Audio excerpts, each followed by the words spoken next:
भगवान राम नवमी में आए। अंकों में सबसे बड़ा अंक क्या है? 9। 9 से बड़ा कोई अंक? अंकों की संख्या, अंकों में सबसे बड़ा अंक 9 ही है। और 9 का पहाड़ा स्थिर है, ना घटता है और ना बढ़ता है। 9 दूनी 8 और 1 9। आप 9 का पहाड़ा पढ़िए। 9 एकम 9, 9 दूनी 18, 9 तिया 7 और 2 7 और 2 पूरा पहाड़ा पढ़िए, अंक टोटल 9 ही रहेगा। और तिथि नौमी है, पहाड़ा 9 का पढ़ लीजिए, स्थिर है 9।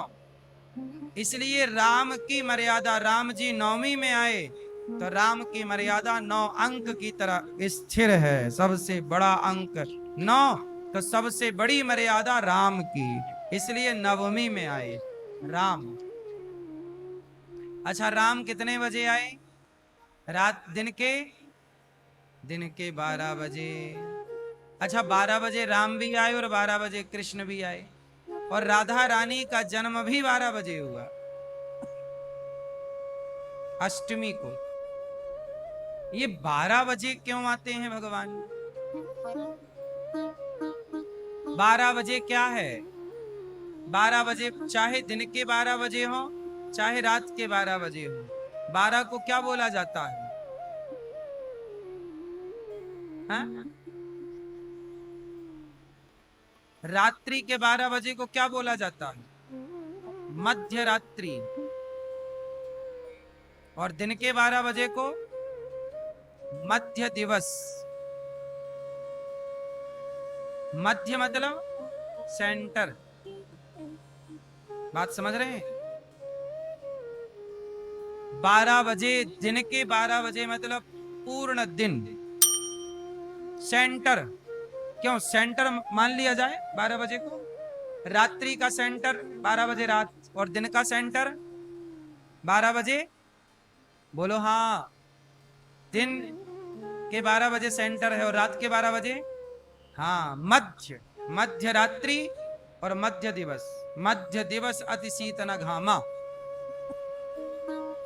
तो भगवान इस धरती पर आते हैं ये संसार के प्राणियों की मध्यस्थता करने के लिए। इसलिए मध्य दिवस और मध्य रात्रि में आते हैं कि दुनिया के लोगों को सही मार्ग प्राप्त हो। दिन के 12 बजे मध्य दिवस इसलिए राम ने चुना कि दिन में हम दुनिया को प्रकाश दिखा सकें।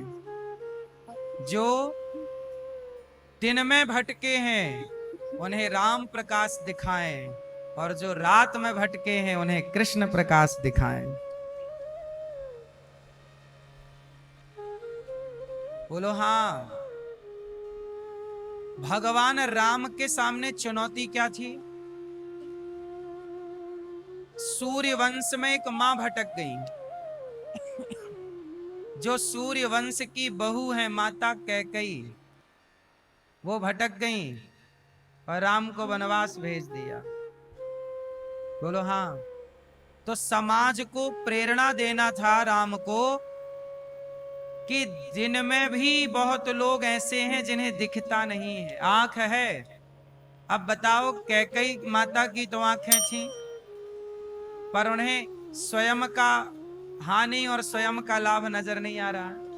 राम को वनवास भेजने में फायदा है कि नुकसान, ये कैकई मां नहीं देख पाई। बोलो हाँ। तो जो दिन में भटके हैं ऐसे मंथरा और कैकई जैसों को, रावण जैसे ज्ञानियों को, रावण ज्ञानी था, वो ज्ञानी है और फिर भटक गया, मतलब ये दिन में भटका हुआ है। तो दिन में भटके हुए लोगों को सही रास्ते पर लाने के लिए राम का अवतार होता है। और रात्रि में कौन भटका? सुनो, रात्रि में कौन भटका? माता गांधारी। माता गांधारी की आंखें थीं, लेकिन माता गांधारी ने पट्टी उठाई और वो दिन से रात की ओर चली गई, प्रकाश से अंधकार की ओर चली गई। माता गांधारी ने प्रकाश को चुना कि अंधकार को चुना? बोलो, क्या चुना? ईश्वर ने तो आंखें दी थी गांधारी को, पर गांधारी माता ने पट्टी उठाई और आंखों में बांध ली, प्रकाश से अंधकार की ओर चली गई। जबकि हमारे वचन क्या कहते हैं वेदों के, असतो मां सदगमय तमसो मां ज्योतिर्गमय। हे प्रभु, हम अंधकार से प्रकाश की ओर जाएं, अज्ञान से हम ज्ञान की ओर जाएं, पर मां गांधारी है कि जो प्रकाश से अंधकार की ओर चली। और जब मां गांधारी प्रकाश से अंधकार की ओर चली, जब वो अंधकार में प्रवेश कर गई, तो अंधकार में भक्त यदि भटक रहा हो तो भगवान को भी अंधकार में जाके बचाना पड़ेगा। इसलिए कृष्ण पक्ष की घोर अंधेरी रात। अच्छा ये बताओ, कोई अंधकार में भटक जाए तो आपको भी अंधकार में उतरना पड़ेगा कि नहीं? बोलो, बिल्कुल जाना पड़ेगा, क्योंकि अंधकार में भटका है कोई। जाओ लाओ उतरो आप भी अंधकार में। तो जो समाज अंधकार में चली गई है, जानकर आंखों में पट्टी बन गई, भगवान कृष्ण के सामने सब अंधे अंधे नहीं। गांधारी अंधी, अंधी मतलब अंधकार, धृतराष्ट्र अंधे, और धृतराष्ट्र का बेटा अंधा। कौन? दुर्योधन। अंधा का मतलब ये नहीं, आंखें तो थी साहब, पर इन आंखों के होने से क्या होता है? आप कृष्ण सामने खड़े हैं और पहचान नहीं पा रहे हो, तो आप अंधे ही हो।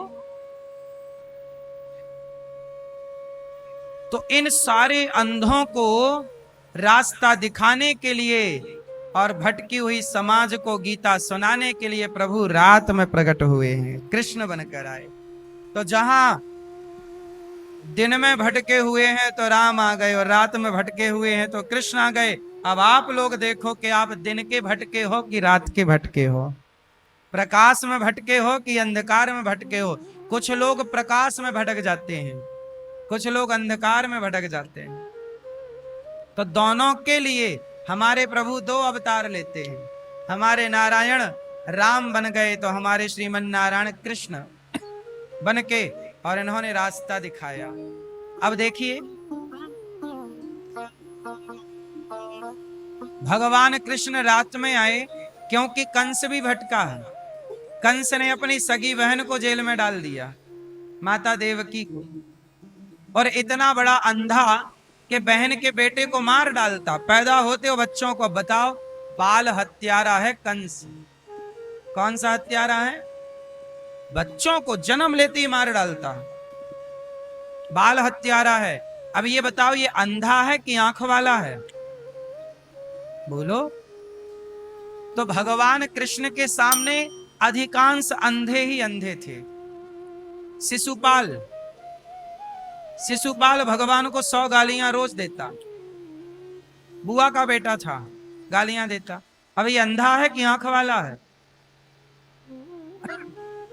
तो इन अंधकार में जी रहे प्राणियों को बचाने के लिए भगवान स्वयं अंधकार में कूद गए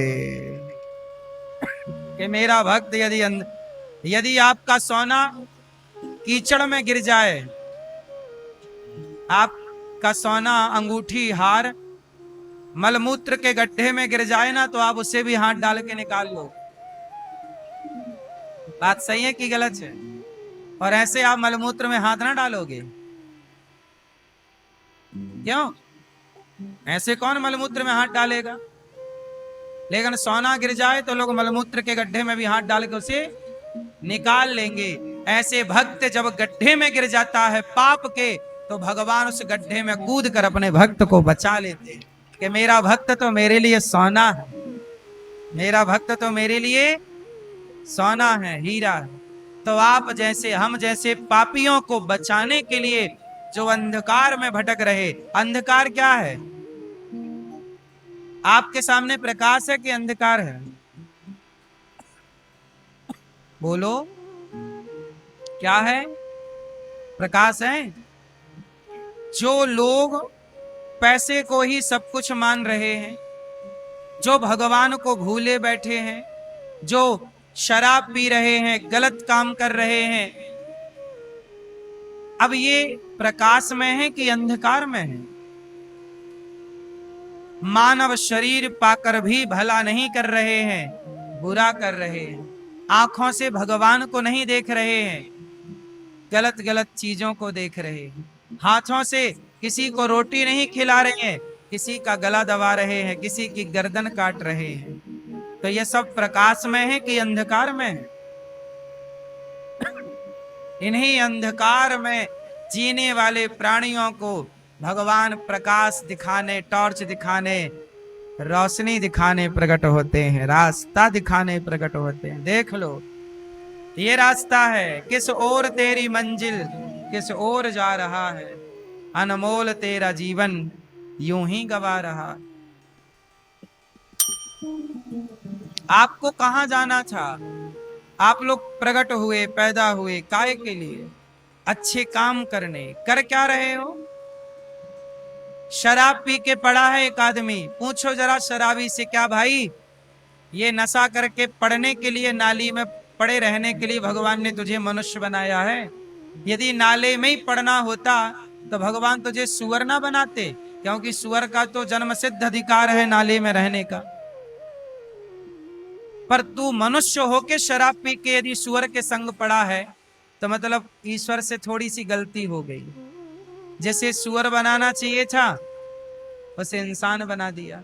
तो इंसान बना है तो इंसान बनने की कदर तो कर। किस ओर तेरी मंजिल, तू कहां जाने के लिए आया है? वो कहां चला? तू अपना कल्याण करने आया है।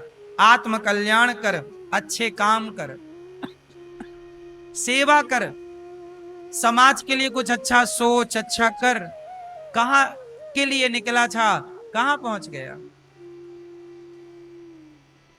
इसलिए इस भटके हुए समाज, जब जब समाज अंधकार में पहुंचता है, भटकता है, तब तब भगवान अवतार लेकर भक्तों की रक्षा कर। परित्राणाय साधूनां विनाशाय च दुष्कृतां धर्म संस्थापनार्थाय संभवामि युगे युगे। जब जब होय धर्म की हानि, बाढ़हि असुर अधम अभिमानी, तब तब धरि प्रभु विविध शरीरा। भगवान शरीर धारण करते हैं और दिव्य रास्ता भक्तों को बताते हैं। अब देखो पूतना मौसी, अभी भगवान का उत्सव चालू था कि पूतना मौसी आ गई। और पूतना जब आई तो पूतना मौसी अपने स्तनों में जहर भर लेती हैं।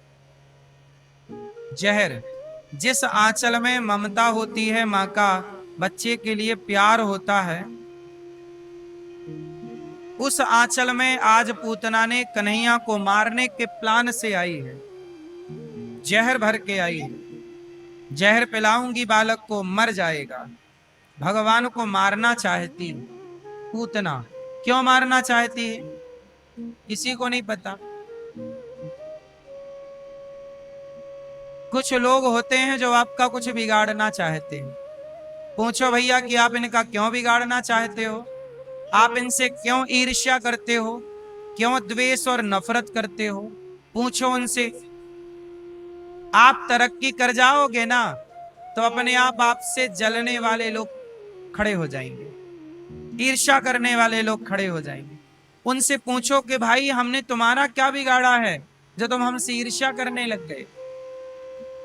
तो वो कहेंगे कि बिगाड़ा कुछ नहीं है, बस तुम हमसे आगे निकल गए तो हम तुम्हारी बराबरी कर नहीं पाए, तो ईर्ष्या कर रहे हैं।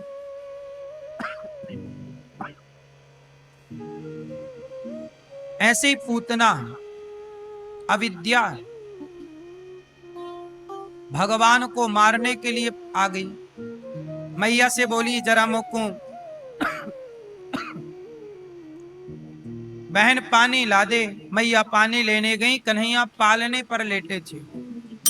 पूतना आई, भगवान की ओर बढ़ी। भगवान ने पूतना को देखा, आ गई राक्षसी, तो भगवान आंखें बंद कर लेते। भगवान ने पूतना को देखते ही अपने नेत्रों को बंद कर लिया। क्यों बंद कर लिया? क्योंकि भगवान कहना चाहते हैं कि पूतना का शरीर बहुत सुंदर है पर इसका मन सुंदर नहीं है, और जो तन से सुंदर है मन से सुंदर नहीं है, ऐसों को भगवान देखना पसंद नहीं करते। भगवान को आपका तन अच्छा नहीं लगता, तन से तो संसार रीझता है, तन से जगत रीझता है। जगन्नाथ को रिझाना हो तो तन को नहीं, मन को सुंदर बनाना होगा। भगवान मन से रीझते हैं। आपका तन कैसा है? आपके पति आपकी पत्नी को आपके तन की जरूरत पड़ती है। संसार के लोगों को तन चाहिए, पर भगवान को तो आपका निर्मल मन चाहिए। इसलिए संसार को रिझाना है तो तन को सजाइएगा, और भगवान को रिझाना है तो मन को सजाइएगा। किसे रिझाना है आप जानो। दोनों रीझते हैं, हाँ या ना? आज के लोग तन की सुंदरता पे मरते हैं। गोरी दुल्हन चाहिए कुछ लड़कों को, सुंदर पति चाहिए कुछ लड़कियों को। सुंदरता की परिभाषा क्या है ये नहीं पता। लोगों को लगता है चमड़ी गोरी है तो सुंदर है ना। चमड़ी परिभाषा नहीं है सुंदरता की। बताओ सुंदर किसे कहते हैं? क्यों भाई आप बताओ सुंदर किसे कहते हैं? स्त्री या पुरुष दोनों के लिए सुंदर किसे कहते हैं? आप बताओ सुंदर किसे कहते हैं? हैं?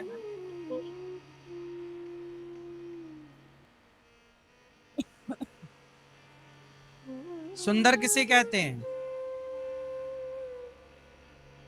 क्यों ये भैया सो गए क्या?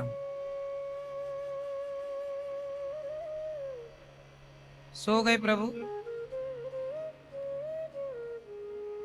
मैया जा रही हो? सुंदरता की परिभाषा ढूंढने जा रही हो? अच्छा जा रही हो, टाटा।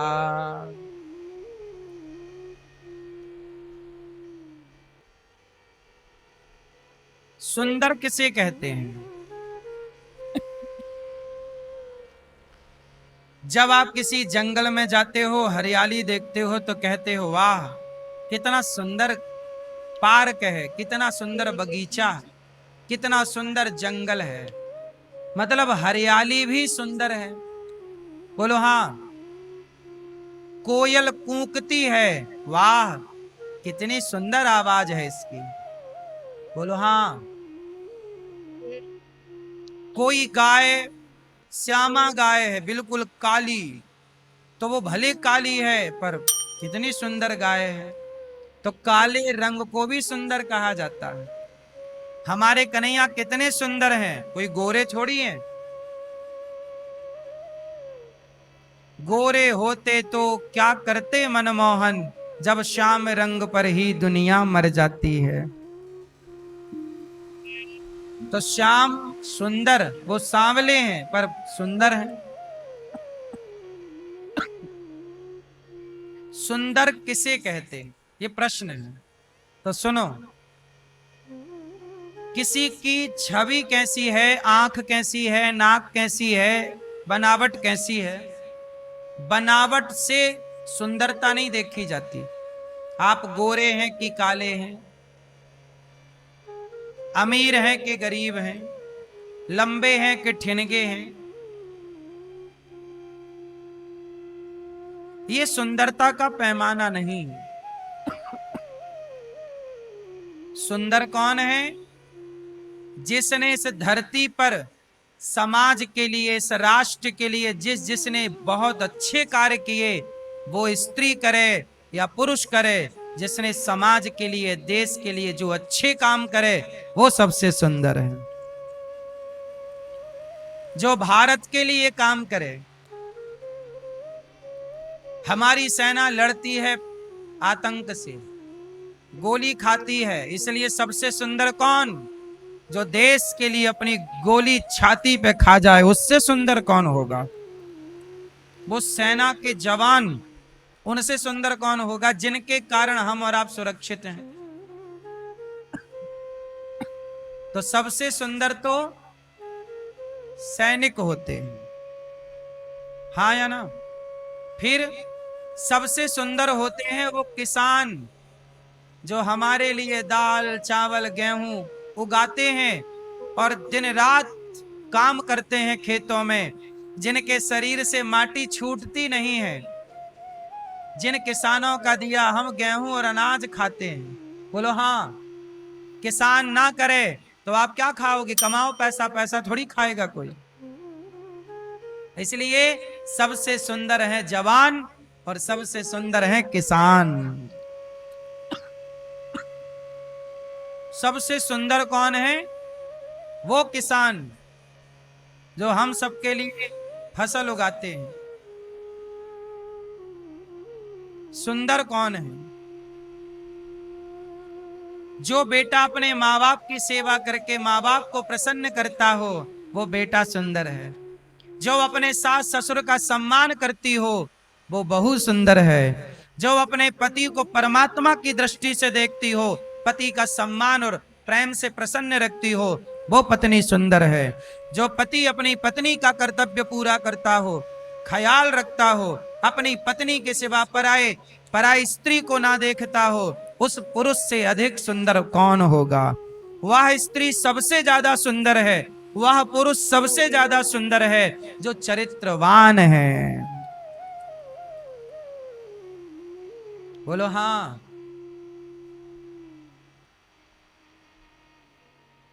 जो चरित्र का सुंदर है वही सुंदर है। चमड़ी के सुंदर लोगों की तो बाजार में बोलियां लगने लग जाती हैं। चमड़ी की सुंदरता तो बाजार में बिकती है साहब। चमड़ी की सुंदरता बाजार में बिकती है, पर चरित्र की सुंदरता कोई खरीद ही नहीं सकता। किसी के पास इतनी दौलत नहीं है कि वो आपके चरित्र को खरीद सके। इसलिए बताइए, चमड़ी का सुंदर होना सुंदर है या चरित्र का सुंदर होना सुंदर है? इसलिए कहता हूं कि लिविन में रहकर चरित्र ना बिगाड़ो, चरित्रवान बनो। सुंदर बनना है तो लड़का हो लड़की हो, चरित्रवान रहो। आप 4 पुरुषों के संग रह लिए, आप 4 स्त्रियों के संग रहते हैं, तो आप सुंदर थोड़ी हैं। बोलो। आप बताइए, आपका पति आपको धोखा दे के पराई औरत के संग रहे तो क्या वो सुंदर माना जाएगा? फिर इसलिए मूल सुंदरता चरित्र की है। आपकी आंख है कि नहीं, आप अंधे हैं, लंगड़े हैं, बहरे हैं, काने हैं, कोई फर्क नहीं पड़ता। आप चरित्रवान हैं तो जैसे हैं आप सुंदर हैं, क्योंकि आप चरित्रवान हैं। इसलिए हमारे भारत में पूजा चरित्र की होती है। हम लोग राम के चरित्र की पूजा करते हैं। राम चरित्र सुनबे को रसिया, राम लखन सीता मन। हमारे भारत में कहावत है, कहते हैं धन गया तो कुछ ना गया, स्वास्थ्य गया तो थोड़ा गया, पर चरित्र गया तो सब कुछ चला गया। बात सही है कि गलत है?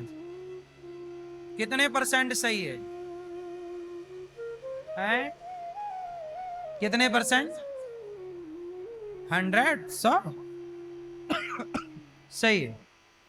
पूतना मौसी आई, तन की सुंदर थी पर मन की कचरा थी, तो भगवान ने ऐसे कचरा को देखा ही नहीं, नेत्र बंद कर लिया, हम नहीं देखे। पूतना उठाई कृष्ण को, जहर पिलाने लग गई, तो भगवान ने बोला, हे भोलेनाथ आओ, आपने समुद्र मंथन का जहर पिया था, आपको अभ्यास है, थोड़ा मौसी जी का जहर आप पी लो। तो भगवान ने शंकर जी का आवाहन किया, आंखें बंद करके मानो आओ आओ। शंकर जी आए और भगवान कृष्ण जहर पी रहे थे, वो जहर भगवान शिव पी रहे थे, और दूध दूध कन्हैया पी रहे हैं और जहर जहर शंकर जी पी रहे हैं। दूध पी लिया भगवान ने, जहर पी लिया, अब बचा क्या? भगवान को लगा पकड़े हैं तो इस पापनी को अब तार ही दे। तो पूतना के प्राण पीने लगे, और जब प्राण पीने लगे तो पूतना चिल्लाई, बालक छोड़ दो, छोड़ दो। भगवान बोले, मौसी जी गलत बात, हमने थोड़ी तुम्हें पकड़ा है, तुमने हमें पकड़ा है, और जो हमें एक बार पकड़ लेता है फिर वो लाख प्रयास करे हम उसे नहीं छोड़ते। भगवान ने पूतना के प्राण पी गए। पूतना आकाश मार्ग में अपना रूप राक्षसी का लेके उड़ी। भगवान ने प्राण पिए, धड़ाम से गिर पड़ी। इतना बड़ा शरीर पूतना का, 6 कोस का जंगल टूट गया। इतने बड़े बड़े पांव के एक पांव उसका दूरी बता रहे कि मथुरा में उसके पांव के तलवे थे तो घुटने यहां, इतना बड़ा एक पांव, पूरा शरीर तो पूछो ही मत भैया, पूरा शरीर बड़ा विशाल काय था। राक्षसी थी, बड़ी थी।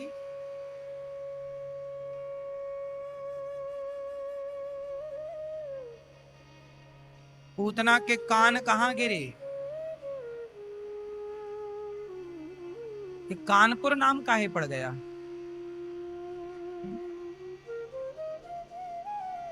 और ये नागपुर नाम कैसे पड़ गया?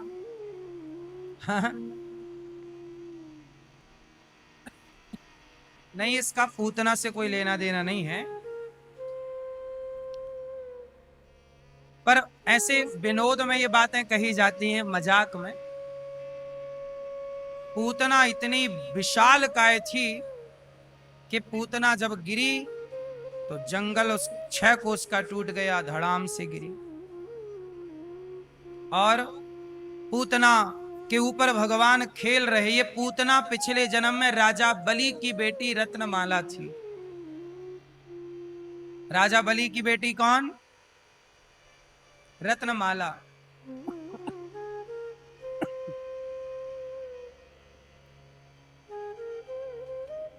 राजा बलि के यहां जब वामन भगवान आए तो वामन भगवान ने जब सुंदर सा रूप दिखाया तो राजा बलि की बेटी रत्नमाला बोली, ऐसा बेटा मेरा होता तो मैं दूध पिलाती। भगवान बोले तथास्तु। जब कहा कि ऐसा बेटा मेरा होता, जब 3 पग में सब नाप लिया तो बोली, ऐसा छलिया बेटा मेरा होता तो जहर पिला देती। तो पहले उसका भाव बना के मैं दूध पिलाती, फिर भाव बन गया कि मैं जहर पिलाती।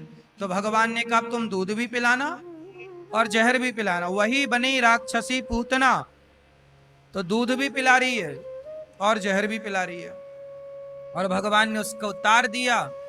नंद बाबा कंस का कर चुका के लौटे तो पूतना का शरीर पड़ा, चिता पे रखा, काट काट के कई चिताएं बनाई, और जब आग लगाई तो पूतना के शरीर से दुर्गंध नहीं, सुगंधी निकल पड़ी। क्यों? क्योंकि भगवान जिसे स्पर्श कर लेते हैं, जो भगवान के सामने आ जाता है, वो पूतना कितनी भी बड़ी पापनी थी, भगवान ने उसे पवित्र कर दिया। पूतना लोक बालघनी राक्षसी रुधिरासना जिघांसयापि हरये स्तनम दत्वा प्रसदगति। बड़े आश्चर्य की बात है, पूतना बकासुर की बहन बकी आज पापनी से पापनी पूतना को तार दिया। हमारे भगवान जितने दयालु हैं, कोई इतना दयालु नहीं। पापनी पूतना, जहर पिलाने वाली पूतना को तार दिया तो आरती उतारने वाले भक्तों की कौन गति होती होगी? क्या गति करते होंगे ईश्वर। न जाने कौन से गुण पर दयानिधि रीझ जाते हैं। यही सदग्रंथ कहते हैं, यही हरिभक्त गाते हैं। भगवान बड़े दयालु हैं, किस भक्त पर किस तरह कब कृपा करें कोई नहीं जानता।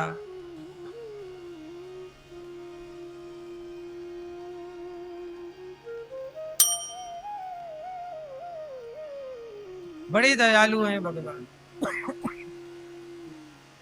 हाँ, भगवान हमारी सोच से भी करोड़ों गुना सुंदर है। इतना सुंदर तो हम कल्पना भी नहीं कर पाते, कर सकते। संसार का कोई व्यक्ति इतनी सुंदर कल्पना भी नहीं कर सकता जितने सुंदर भगवान हैं।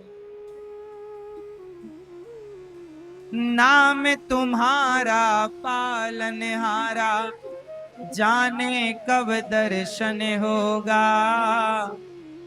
जिसकी रचना इतनी सुंदर, वो कितना सुंदर होगा। जिसकी रचना इतनी सुंदर, वो कितना सुंदर होगा। दीन दुखी का इस दुनिया में कोई नहीं सहारा है। झूठी दुनिया मेरे प्रीतम, तू ही एक सहारा है। कृष्ण दरस यदि करना हो तो, आप में से कितने लोगों को कृष्ण का दर्शन करना है? पर एक शर्त है। क्या? इसलिए मेरी माँ, दुनिया की सुंदरता पर ना मरा करो। कोई स्त्री कोई पुरुष इतना सुंदर कभी नहीं कोई हो सकता जितने सुंदर भगवान है। सुंदरता ही देखनी है, सुंदरता पे मरना ही है, तो भगवान की सुंदरता पर मरो। भगवान कितने सुंदर हैं। हमारे राम, हमारे कृष्ण, हमारे भगवान श्रीमन नारायण, कोई इनसे भी सुंदर है? भगवान श्री कृष्ण से सुंदर कौन होगा? सुंदरता पे ही मरना है तो भगवान पे मरो।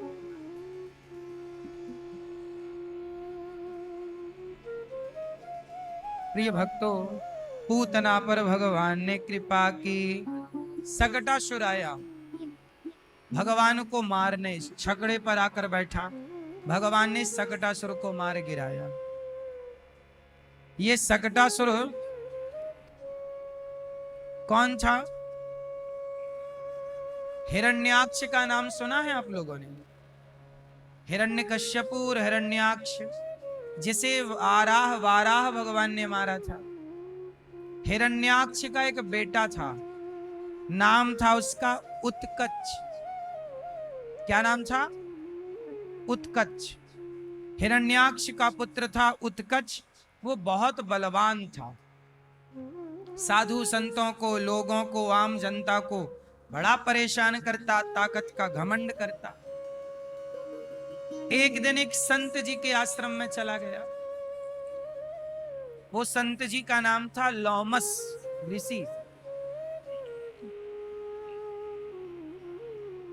तो लोमस ऋषि जी के आश्रम में जब गया तो वहां संत जी के बाग बगीचे, जो संत लोग, साधु संत लोग तो देखो वृक्ष बहुत प्यार करते हैं प्रकृति से, तो उनके सारे पेड़ वेड़ उखाड़ दिए और पूरा उनका बाग बगीचा उजाड़ दिया।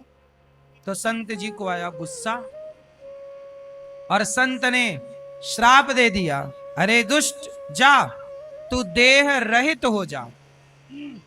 मतलब तू रहेगा पर तेरा शरीर नहीं रहेगा। उसे समझ आई कि मैंने बड़ा अपमान कर दिया, संत का तिरस्कार कर दिया। देखो, जब जब आप संतों का अपमान करोगे तब तब आपको भयंकर भगवान दंड देंगे।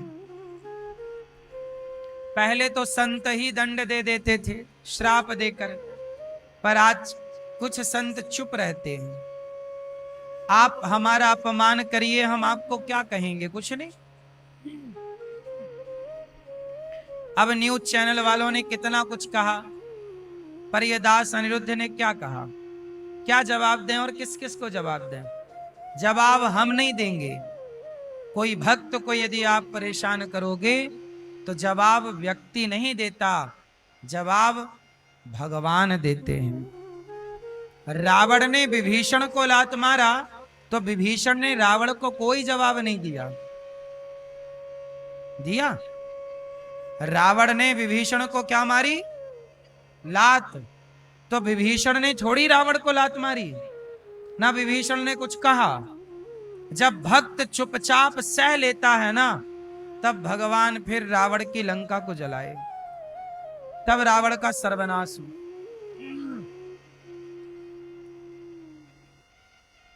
इसका अर्थ ये हुआ कि आपसे कभी किसी भक्त का, साधु का, ब्राह्मण का, गाय का अपमान ना हो साहब, पाप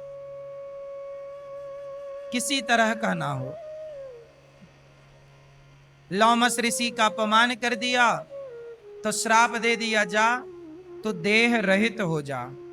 उसी समय वह सांप के कैंचुए की, सांप की जो वो नहीं होती कैंचुली, उसकी तरह उसका शरीर गिरने लग गया और वह देह रहित हो गया। लोमस ऋषि के चरणों में गिरा, महाराज अपराध हो गया, बड़ी गलती हो गई, क्षमा क्षमा क्षमा। तब भगवान लोमस ऋषि संत बोले कि वैवस्वत मनवंतर में भगवान कृष्ण का अवतार होगा, तब उनके चरण के प्रहार से तेरा उद्धार हो जाएगा। जब भगवान 6 महीने के भय भगवान कृष्ण, तो भगवान कृष्ण छकड़े के नीचे पड़े थे। मैया यशोदा ब्राह्मणों को भोजन करा रही, समाज को भोजन करा रही, और छकड़ा होता ना बैलगाड़ी, तो पहले के जमाने में बैलगाड़ी के नीचे लोग बच्चों के पालने रख देते थे कि छाया में वहीं खेलता रहेगा। तो बैलगाड़ी के नीचे कन्हैया का पालना रखा था, मैया सुला के चली गई और काम में लग गई। बिल्कुल पास पास ही थी मैया, अगल बगल। सकटासुर आया, उस छकड़े पर बैठ गया, और वो भगवान को कंस ने भेजा था सकटासुर को मारने। भगवान श्री कृष्ण ने देखा कि मामा जी ने भेजा है, तो भगवान ने सकटासुर को देखा कि गाड़ी पर बैठा, तो बैलगाड़ी पर भगवान ने एक पांव जमाया, एक लात का प्रहार किया। भगवान का प्रहार होते ही वह बैलगाड़ी आकाश में गई और पूरा गोल गोल घूमती हुई धड़ाम से गिरी। तो वह श्राप के कारण जो देह रहित उत्कच नाम का व्यक्ति जो शकटासुर बना, आज छकड़े पर बैठा, भगवान के चरणों का स्पर्श हुआ और शकटासुर का उद्धार हो गया। पर शकटासुर तो नजर नहीं आया, पर बैलगाड़ी धम्म से नीचे गिरी। जो सामान था उसमें, दही के है ना मटके थे, दूध दही मक्खन के मटके सब टूट गए। मैया बोली राम राम, ये गाड़ी ऊपर कैसे चली गई? तो छोरा वहां बच्चे खेल रहे थे, मैया तेरी लाला ने एक लात जमाई। मैया बोली मेरे लाला में इतनी ताकत कहां से आएगी कि बैलगाड़ी इतनी ऊपर उछाल दे। अब मैया यशोदा कैसे जाने कि तेरो लाला भगवान है, पर मैया तो पुत्र मोह में है कि मेरा बेटा है, चलो अच्छा है। मैया लाला को गोद में लेती है, दूध पिलाती है, घर चली जाती है। अब बड़े बड़े संकट आए, तृणावर्त आ गया गोल गोल बवंडर के रूप में, भगवान को लेके भागा तो भगवान ने दय मारा एक पत्थर से, शकटासुर तृणावर्त का उद्धार हुआ।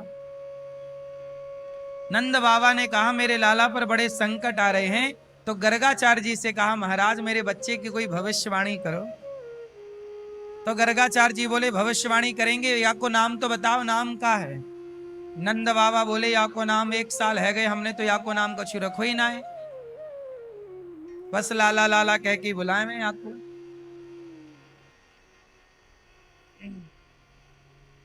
अब क्या हुआ कि गर्गाचार्य जी आए और भगवान कृष्ण का नामकरण संस्कार करते हैं।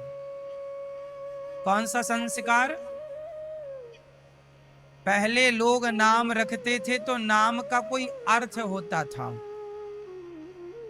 अच्छे नाम रखते थे। अब आजकल के नाम कैसे होते हैं? डब्लू,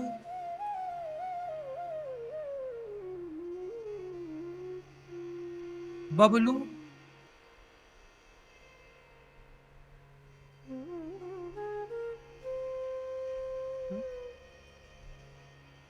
टिंकू, पिंकू,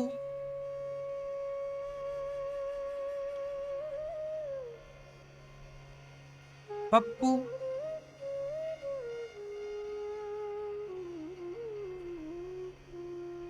नाम करते हो, नामकरण करते हो, तो नाम बढ़िया सा नाम रखना चाहिए जिसका कोई अर्थ हो।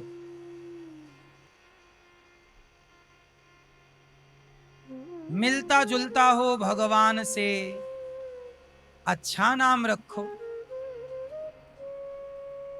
कितने हमारे यहां नामों की कमी थोड़ी है।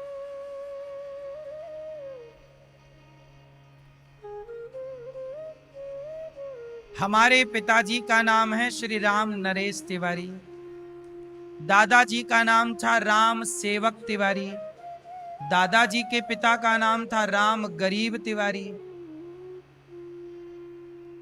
तो हमारी पीढ़ी सारी पीढ़ियों पर राम के नाम से संबंध था। राम गरीब, राम सेवक, राम नरेश।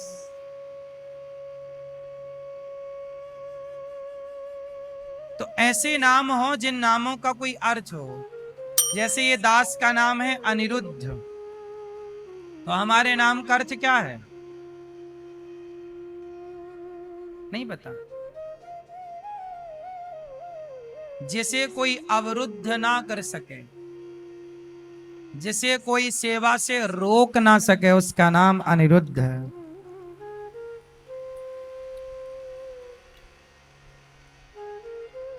अनिरुद्ध भगवान कृष्ण के पोते का नाम था। भगवान कृष्ण का नाम कृष्ण, भगवान कृष्ण के पुत्र का नाम प्रद्युम्न, प्रद्युम्न जी के पुत्र का नाम अनिरुद्ध, अनिरुद्ध के पुत्र का नाम वज्र, वज्रनाभ। तो भगवान से इतने सारे नाम हैं, इतने नाम हैं। गणेश जी के 1000 नाम, दुर्गा जी के 1000 नाम, राम जी के 1000 नाम, कृष्ण जी के 1000 नाम, शिव जी के 1000 नाम। इन हजारों नामों में कोई एक नाम जो बढ़िया हो चुन लो, ताकि वो नाम लेने से वाणी पवित्र रहेगी। अजामिल ने मरते समय अपने बेटे का नाम पुकारा था। बेटे का नाम क्या था उसके? नारायण। और मरते बड़ा पापी था, पर मरते समय बेटे को बुलाया नारायण, तो बेटे ने नहीं सुना, एक नाम धोखे से निकला और उस पापी अजामिल का उद्धार हो गया। ये महिमा है सही नाम की। सही नाम होगा तो सही दिशा मिलेगी। अब कुछ लोग कहते हैं नाम बड़ से क्या होता है, तो नाम से कुछ नहीं होता, तो तुम अपने बेटे का नाम रावण रख लेना, बेटी का नाम सूपनखा रख लेना। भाई ये कुछ लोग क्या कहते हैं जी, नाम से क्या होता? क्यों नहीं होता? कुछ नहीं होता तो तुम अपने बेटे का नाम कंस रख लो।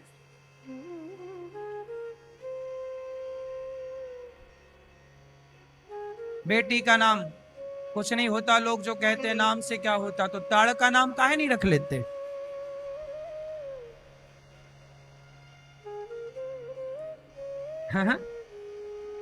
ताड़का, इसका मतलब नाम से भी कुछ होता। बोलो हाँ। नाम भी जीवन में प्रभाव डालता है। जैसा नाम, कुछ जगह नाम, देखो अपने नाम की गरिमा रखनी चाहिए, इसलिए नाम बढ़िया हो आपका। नाम भी बढ़िया हो और काम भी बढ़िया हो तो बुराई क्या है? इसलिए हमारे यहाँ नाम रखने के पहले विचार होता है। इसलिए हमारे यहाँ पत्रा देखकर, पंचांग देखकर नाम रखा जाता है। किस राशि में पैदा हुआ है, किस नक्षत्र में, किस तिथि पर पैदा हुआ है, वो पूरा गणना होती, उससे नाम निकलता है, उसी के अकॉर्डिंग नाम रखा जाता है। इसलिए नाम अच्छे ही रखना आने वाली पीढ़ी के, ऐसे ना रख लेना कुछ भी। बढ़िया नाम हो और बढ़िया काम हो। वैसे नाम की एक दूसरा नजरिया भी है। एक नजरिया तो मैंने ये कहा, अब दूसरा नजरिया सुनो। हाँ, मैंने बचपन में सुना? हाँ। एक लड़का था, उसका नाम था ठुनठुनिया। अब नाम रख ही गया तो गांव के लोग चिढ़ाएं, अरे ठुनठुनिया ठुन, उसे बड़ा बुरा लगे। अब सोचो किसी का नाम ठुनठुनिया हो तो उसकी तो लोग कितनी मजाक उड़ाएंगे, मजे लेंगे। तो एक बेटा था, उसका नाम कहीं से मजाक मजाक में नाम पड़ गया ठुनठुनिया। वो बड़ा हुआ, बच्चा था तब तो कोई दिक्कत नहीं थी, बड़ा हुआ तो लोग चिढ़ाने लगे ठुनठुनिया ठुनठुनिया। तो एक दिन उसने अपने दादाजी से कहा, दादाजी क्या है, आपने मेरा नाम ठुनठुनिया क्यों रखा? दादाजी ने बोला, मैंने नहीं रखा, ये लोगों ने मजाक मजाक में, तू लाडला था ठुनठुनिया ठुनठुनिया, मेरा ठुनठुनिया नाम पड़ गया। अब बताओ, सब लोग हमें चिढ़ाते हैं, ठुनठुनिया भी कोई नाम होता है? तब दादाजी बेचारे, उसका नाम अब ठुनठुनिया पड़ ही गया, तो उसे समझाने के लिए कहा कि बेटा नाम जो है सो है, तू काम बड़ा कर, तू काम बड़ा कर। चल मैं तुझे दिखाता हूं कि जिनके नाम बहुत अच्छे हैं वो क्या कर रहे हैं। तो आगे गए तो एक आदमी मरा हुआ, उसको कंधे पर लेके लोग शमशान जा रहे थे। राम नाम सत्य है। तो ठुनठुनिया के दादाजी ने पूछा, भाई साहब ये मर गया? बोले हाँ। क्या नाम था इसका? बोले इसका नाम था अमरचंद्र। तो दादाजी ने देखा ठुनठुनिया की तरफ, देख नाम था अमर और मर गया। भाई जब नाम अमर था तो मर कैसे गया? तो अमरचंद्र को मरते देखा, एक भिखारी आ गया आगे। तो दादाजी ने पूछा, ठुनठुनिया के दादाजी ने, तेरा नाम क्या है? बोला धनी राम। नाम धनी राम है और मांग रहा है भीख।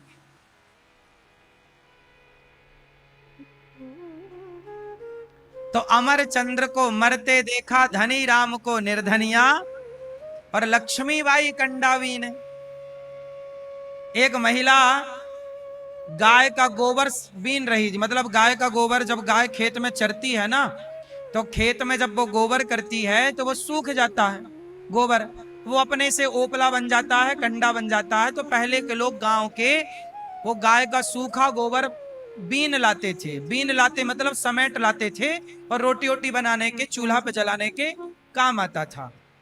तो एक लड़की, एक महिला, वो गोबर, सूखा गोबर बीन रही थी। समझते हो ना, सूखा गोबर ओपला बोलते हैं, कंडा बोलते हैं उसे, समेट रही थी। तो दादाजी ने पूछा, तेरा नाम क्या है? बोले लक्ष्मीबाई। देख ठुनठुनिया, नाम लक्ष्मीबाई और बीन रही है कंडे, हाँ, और नाम है लक्ष्मी। तब कहा दादाजी ने, अमरचंद्र को मरते देखा, धनी राम को निर्धनिया, लक्ष्मीबाई कंडा बीने, भलो बिचारो ठुनठुनिया। ठुनठुनिया, तू ठुनठुनिया ही सही है, चल। इसलिए नाम ठीक है, पर तेरा काम तुझे महान बनाएगा। ये बात सत्य है कि नाम भी मायने रखता है, पर नाम से अधिक उसका काम भी मायने रखता है। तो काम अच्छा है तो नाम जो है सब सही है, लेकिन फिर भी नाम शास्त्रोक्त नाम हो, मनमाना नाम ना हो, क्योंकि नाम भी प्रभाव डालता है, ये याद रखिएगा। ये दोनों हमने पक्ष बताए, इसलिए बताए क्योंकि दोनों बातें समाज में है। मैं अपनी बात बताऊं, मेरा नाम पहले अनिल कुमार तिवारी था।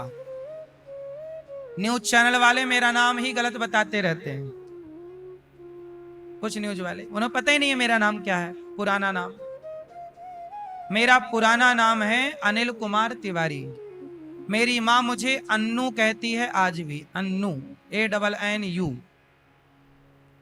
तो मैं अन्नू के नाम से गांव में जाना गया, अनिल के नाम से स्कूल में जाना गया, लेकिन जब तक मेरा नाम अनिल और अन्नू था तब तक मुझे केवल गांव के लोग जानते थे। फिर मेरा नाम मेरे गुरु जी ने मुझे नाम दिया। जब हमने गुरु मंत्र लिया तो गुरु मंत्र में एक संस्कार होता है, नामकरण संस्कार। पंच संस्कारों में एक नाम भी बदला। तब मेरे गुरु जी ने मुझे अनिल की जगह अनिरुद्ध नाम से सबसे पहले गुरु जी ने पुकारा। और ये नाम जो अनिरुद्धाचार्य है, ये नाम मुझे गुरु जी ने दिया। ये नाम पड़ा मेरा 2010 20 जनवरी 2010 सुबह के 9:30 बजे।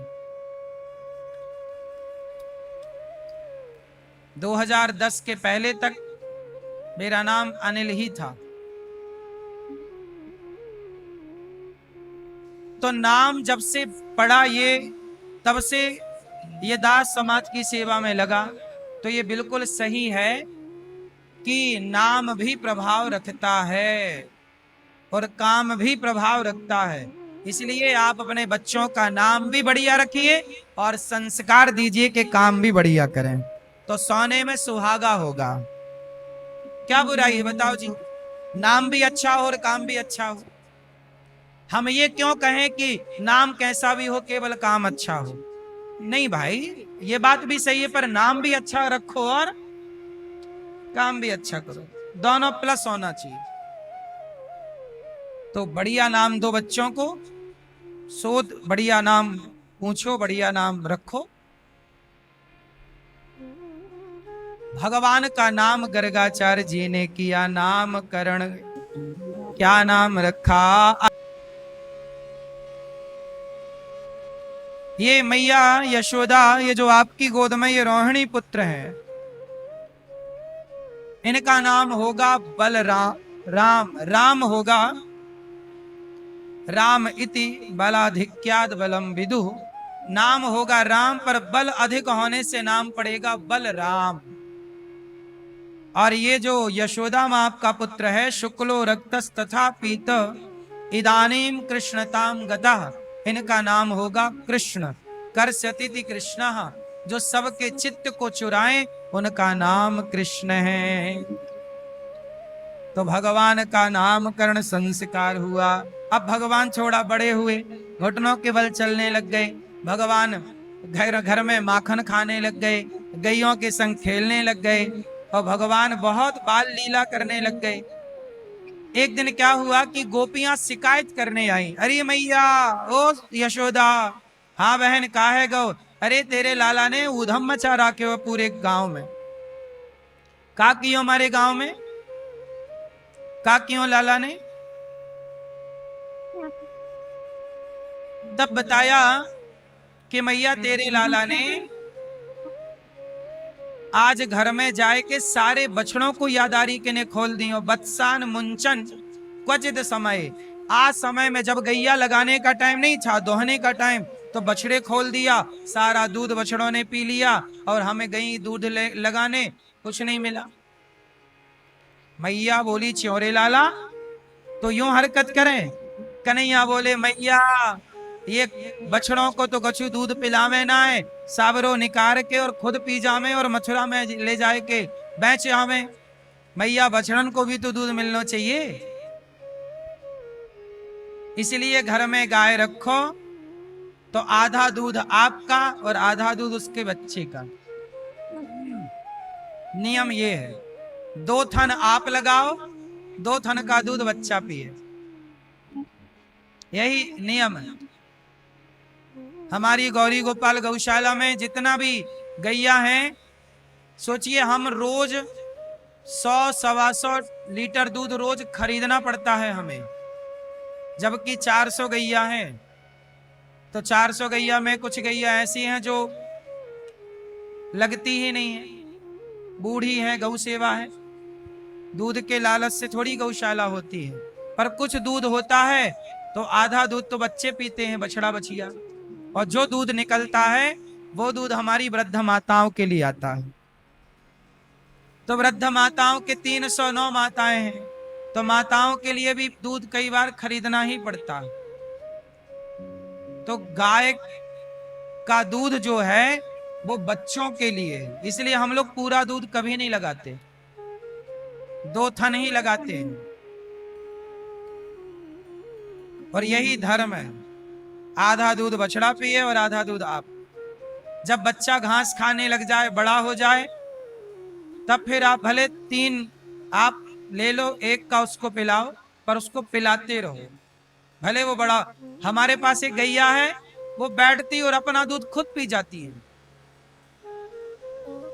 हाँ, ऐसे बैठ जाएगी और अपना मुंह ले आएगी थन की तरफ और खुद पीती रहेगी। खुद ब्याही है अभी, और उसका बच्चा भी है छोटा सा, पर वो बैठी बैठी अपने दूध पीती रहती है।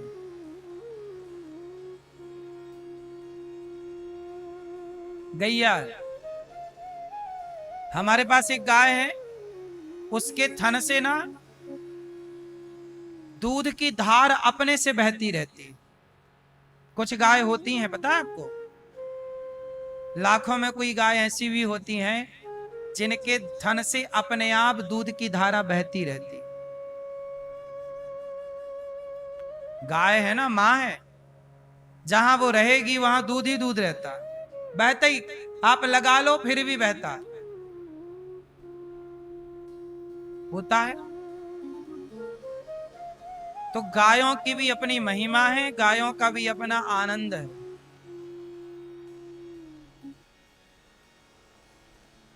तो गाय की सेवा करोगे तो गाय को जानने का मौका मिलेगा। अब आजकल लोग गाय को नहीं जानते, गाय का स्वभाव नहीं जानते, गाय की करुणा नहीं जानते। आजकल लोगों ने गाय को श्रेणी क्या दे रखी है? जानवर की। गाय जानवर में नहीं आती, गाय किस में आती है? हम सनातनियों की मां है गाय, गावो विश्वस्य मातरा। गाय को हम लोग मां का दर्जा, लेकिन आजकल इतना पढ़ लिख गए लोग कि पढ़ लिख के वो गाय को जानवर समझने लग गए। गाय का दूध नहीं पीते, गाय का गोबर से उन्हें बदबू आती है। कुछ लोगों को गौमूत्र की अवहेलना करते हैं और बिल्ली की पट्टी की कॉफी बड़े गर्व से पीते हैं, कैट कॉफी। पता है कॉफी आती है वो बिल्ली की पट्टी से बनती है, और बड़े अमीर अमीर लोग वो पीते हैं बिल्ली की पट्टी की कॉफी। वाह! और जमाना आगे तो बढ़ने दो, अभी तो बिल्ली की पट्टी की पी रहे हैं, वो दिन दूर नहीं जब कुत्ते की पट्टी की कुछ पीने लग जाएंगे ये। गाय के दूध, गाय का दही छोड़ दिया लोगों ने, और कहां जा रहे हैं? बिल्ली की पट्टी की कॉफी पी रहे हैं। बाजार में बिकती है, आपको पता है कि नहीं ये बात? पता है? हाँ, बाजार में बिकती हैं ये सब चीजें। इसलिए कहता हूं साहब, गौ माता से जुड़े रहो और गाय का तिरस्कार ना किया करो। आप पढ़े लिखे हैं, इसका मतलब ये नहीं कि अपनी प्राचीन परंपराओं का अपमान करने लग जाएंगे, गाय का तिरस्कार करने लग जाएंगे। पढ़ाई हमने इसलिए छोड़ी कि हम अपने बुजुर्गों के परंपराओं का अपमान करने लग जाएं। हमारे यहाँ सदा से गाय की सेवा होती आई है। शंकर जी के मंदिर में गाय का बेटा ही बैठा है, नंदी। नंदी किसका बेटा है? बोलो, गाय का बेटा है। वो नंदी, मंदिर जाते हो आप लोग तो नंदी पर भी पानी चढ़ाते हो। तो जब नंदी की सेवा सनातन आज तक कर रहा है, बिना नंदी के शिव का कोई मंदिर ना होगा ऐसा भारत में जहां नंदी महाराज ना हो। जिस नंदी को हम शिव का वाहन कहते हैं, वो नंदी गाय का ही तो बच्चा है, बेटा है। वो गाय का हम कैसे तिरस्कार कर सकते हैं? जो गाय का अपमान करे वो सनातनी नहीं है। भगवान गाय के बछड़े को खोल देते हैं। मैया बोली लाला को सखी डांट दिया करो। बोले क्रौस संजात हासा, हमसे डांटती हैं, ये ही करके हंसता है, हम सारा गुस्सा भूल जाती हैं। स्तेयम स्वादवत्यथ दधिपयः कल्पितैः स्तेय योगैः। मैया तेरा लाला बड़ा गजब काम करता है। अरे यशोदा, ये तेरा लाला बड़ा नटखट है, चोरी के बड़े बड़े उपाय करता है, हमारे दूध दही को चुरा लेता है, खा जाता है, केवल अपना नहीं खाता, ग्वाल वालों को बुलाता है, गोला बनाता है, उसके ऊपर चढ़ता है, छीके से मटकी का मक्खन निकालता, सबको खिलाता है, खुद खाता है, और खाने के बाद मटकी तोड़ देता है। राम राम सखी ने सड़ो माखन धर राख्यो है। दारी को खा ले पहलो मक्खन, और बाद में बोले माखन सड़ो है, बाद में आपकी नाक काम करे। यदि घर में कोई वस्तु नहीं मिलती तो घर वालों को बहुत भला बुरा कहता है, माखन भी खाता हो, हम लोगों को डांटता भी है। हरी मैया तेरो लाला, छोटे छोटे बच्चों को चिटकोटी काट के भाग जाता है, हमारे बच्चों को रुला देता है, ऐसो तेरो लाला काम करे। अच्छा बताओ, भगवान कृष्ण बैकुंठ वाले हैं, बैकुंठ में कोई जा सकता है मिलने? वो बैकुंठ का परमात्मा यहाँ मनुष्य की तरह लीला कर रहा है कि आओ मुझे जान लो कि मैं कितना सरल हूं, देखो तुम्हारी तरह रहता हूं मैं, तुम्हारे तरह काम करता हूं मैं। ये भगवान मनुष्य बन करके आए हैं केवल इसलिए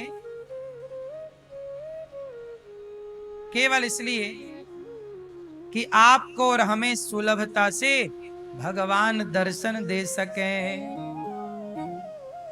गोपियां शिकायत कर रही हैं। अब भगवान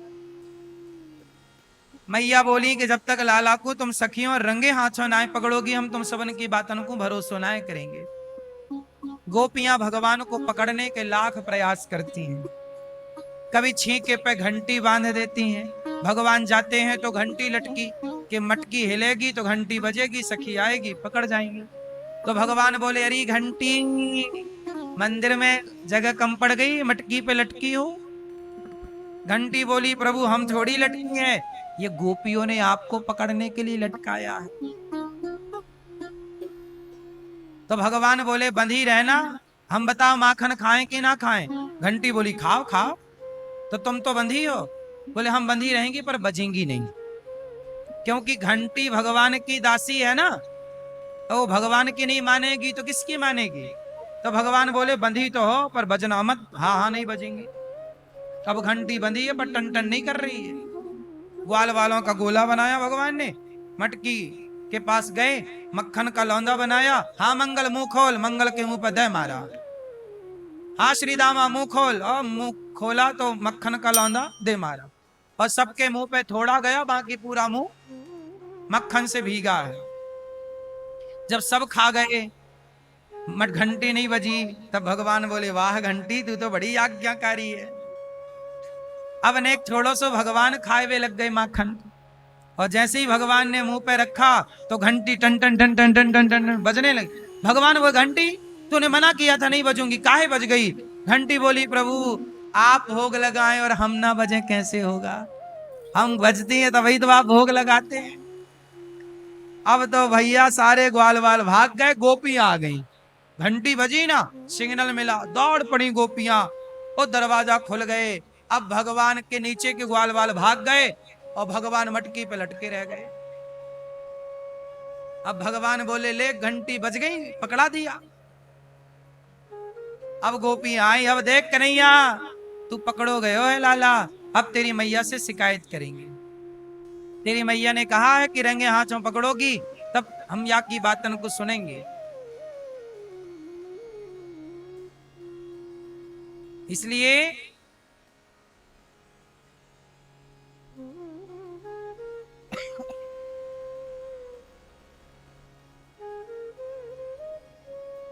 अब भगवान ऊपर लटके हैं, सखी से कहा सखी डांटियों बाद में नेक नीचे तो उतारो। तो गोपी ने कंधा दिया, भगवान कंधे पे पांव रख के सखी का हाथ पकड़े नीचे आए, और भगवान बोले कि अब मैं कान पकड़ूं, अब मैं चोरी ना करूंगो, एक बार सखी मोको छोड़ दे और मैया से मत कहियो, मैया मारेगी। सखी बोली हम एक ही शर्त पे छोड़ेंगे। क्या शर्त है? तुम हमें एक बार नाच के दिखाओ। अब सोचिए, जगत का पालनहार जो सबको नचाता है, आज उसे गोपियां नचा रही हैं। सच बताओ भगवान किसके वश में होते हैं? बोलो किसके वश में है?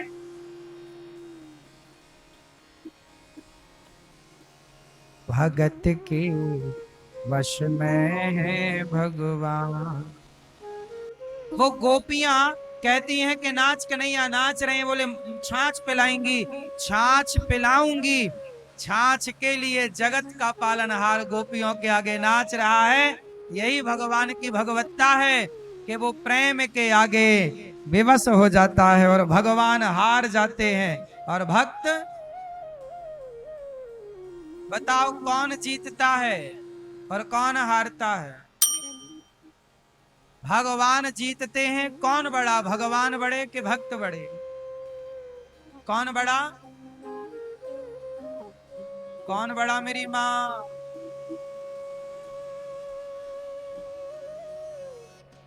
एक बार पृथ्वी बोली मैं बड़ी, तो पृथ्वी बोली मैं बड़ी, तो शेषनाग बोले तुम बड़ी तो मेरी खोपड़ी पे क्यों पड़ी? तुम बड़ी तो मेरे सिर पे क्यों पड़ी? शेषनाग भगवान बोले मैं बड़ा, तो शंकर जी बोले आप बड़े तो मेरे गले में कैसे पड़े? तो शेष शंकर जी बोले मैं बड़ा, तो कैलाश बोला आप बड़े तो मेरे ऊपर क्यों खड़े? कैलाश बड़ा। कैलाश बोला मैं बड़ा, तो रावण बोला कैलाश आप बड़े तो मेरे हाथ में कैसे पड़े? कैलाश को उठा लिया रावण ने। रावण बोला मैं बड़ा, तो बाली बोला तू बड़ा तो मेरी कांख में कैसे पड़ा?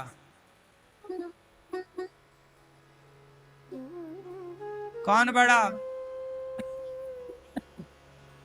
कौन बड़ा? बाली बड़ा। बोले बाली बड़ा। बाली बड़ा नहीं, राम बड़े, जो बाली को मार गिराए तो राम बड़े ना। तो कौन बड़ा? भगवान बड़े नहीं, भगवान से बड़ा होता है भगवान का भक्त, जो भगवान को भी अपने वश में कर लेता है। भक्त ही तो वश में करता है। इसलिए तो कहा भगवान से बड़ा कौन? जब भक्त नहीं होंगे भगवान कहाँ होगा? हर एक समस्या का समाधान कहाँ होगा? जब भक्त नहीं होंगे भगवान कहाँ होगा? भक्त ही नहीं होंगे तो भगवान। ध्रुव ना होते, प्रहलाद ना होते, विभीषण और सुग्रीव और हनुमान जी जैसे भक्त ना होते, शबरी और केवट जैसे भक्त ना होते, तो बताओ भगवान को कौन जानता? इसलिए भगवान से बड़ा कौन? भगवान का। इसलिए साहब भगवान भी आपके वश में हो जाते हैं। गोपियां नचा रही हैं। देखो ना, राम सुग्रीव के चक्कर में बाली को मार दिया राम जी ने, जबकि राम की बाली से कोई दुश्मनी नहीं थी।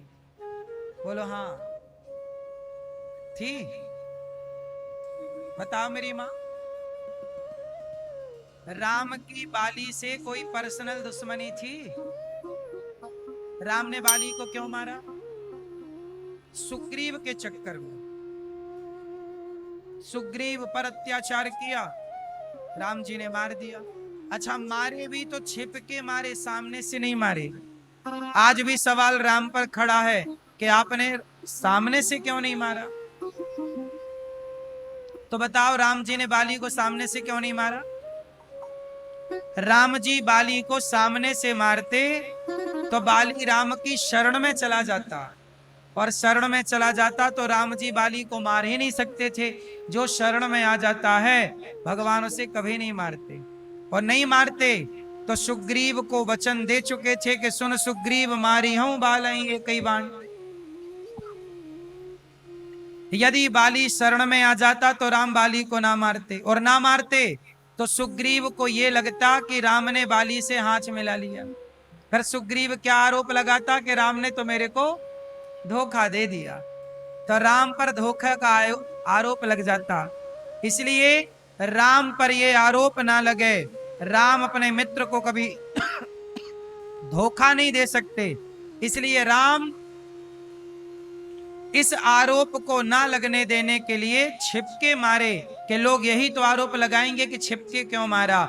मित्र के वचन की रक्षा करनी थी, इसलिए राम ने छिप करके मारा, छिप करके मारा।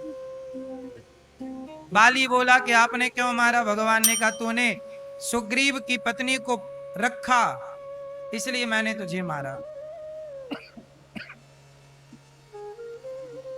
इस तरह से राम जी लीला करते हैं। भगवान की बड़ी लीलाएं हैं, सब नहीं समझ सकते। एक दिन की बात, एकदा गृहदासीसु यशोदानंद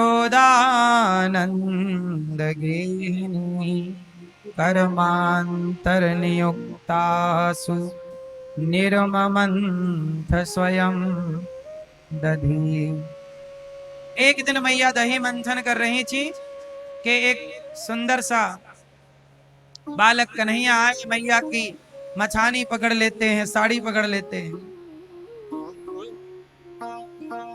और भगवान कहते हैं कि मैया दूध पीना है। मैया बोली तेरे लिए ताजा मक्खन निकाल के रख रही हूं। बोले नहीं, हमें तो दूध ही पीना है। मैया अपना दूध पिलाने लगी, तभी चूल्हे पे रखा दूध उफनने लग गया। तो मैया लाला को उतार के चूल्हे का दूध उतारने गई, और जब गई तो भगवान ने कहा कि लाला से ज्यादा प्यार दूध दही से। घर की सारी मटकियों को भगवान ने तोड़ दिया। मैया आई तो सारी मटकियां टूटी पड़ी। जब मटकियां टूट गईं तो मैया को लगा कि आज तो लाला को समझाना ही पड़े, बिगड़ जाएगा। तो मैया ने कहा दारी कि आज तो को पकड़ के मारूंगी, बांध दूंगी। अब भगवान भाग रहे हैं, आगे आगे भगवान पीछे पीछे मैया भाग रहे हैं। मैया की पकड़ में ही नहीं आ रहे हैं भगवान।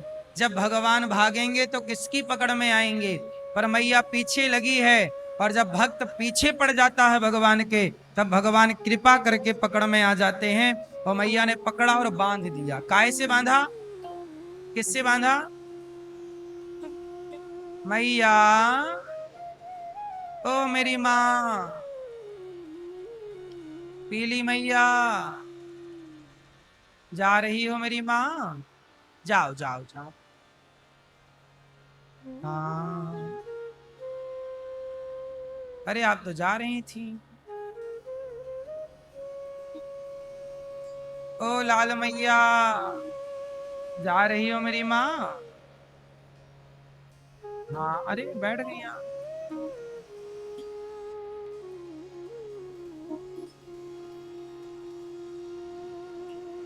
जाते जाते ये तो बता जा, मैया ने उखल से बांधा किसके लिए? मैया ने किससे बांधा लाला को?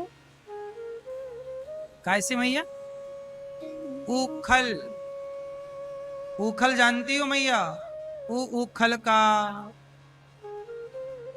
उखल से बांध दिया। और जब बांध दिया भगवान को तो 2 अंगुल रस्सी कम पड़ गई। कितने अंगुल रस्सी कम? भगवान को बांधना है तो 2 अंगुल की कमी है। अहमता और ममता, मैं और मेरा। जब व्यक्ति अभिमान छोड़ देगा मैं का, और मोह छोड़ देगा मेरे का, तब भगवान उसके बंधन में बंध जाएंगे। भगवान तब तक आपके पास नहीं है, आपके पास जब तक 2 चीजें हैं। क्या क्या आपके पास है? आपके पास अभिमान है क्या? बोलो हाँ कि ना? क्यों, किस किस के पास अभिमान है? जिनके है वो हाथ उठाओ। घमंड किस किस के पास है? अभिमान आपके पास नहीं है तो हाथ काहे नहीं उठा रही हो मेरी माँ? आलसी मैया, घमंड किस किस के पास है? अभिमान। ओ पंचायती मैया देखो, ये पीली मैया है, मस्त चल रही है पंचायत। सुनो, भगवान तब तक नहीं मिलते जब तक अभिमान होता। क्या होता है? अभिमान। जैसे आप लोगों को अभिमान है, क्या क्या अभिमान है आपको? क्या मैया आपको क्या अभिमान है? आपको क्या अभिमान है? अभिमान इतना सूक्ष्म है कि वो है सबके पास, पर कई बार लगता है कि हमारे पास तो अभिमान है ही नहीं। आओ हम बताते हैं अभिमान क्या है, घमंड क्या है, किस बात का घमंड है, किन किन लोगों को घमंड है। आओ जरा जानकारी दे दूं आप। अभिमान क्या है? अभिमान है, मैया भैया आपका विवाह हो गया? आप कितने लोगों का पेट भरते हो? कितने लोगों? 12 लोगों का पेट आप भरते हो। आप कितने लोगों का पेट भरते हो?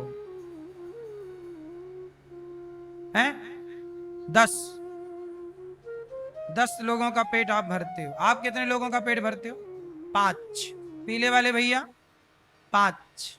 और आप मैया कितने लोगों का पेट भरती हो? आप भैया कितने लोगों का पेट भरते हैं?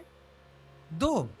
और आपके बगल में 5। आप कितने लोगों का पेट भरते हैं? 9 लोगों का। आप कितने लोगों का पेट भरते हैं भैया?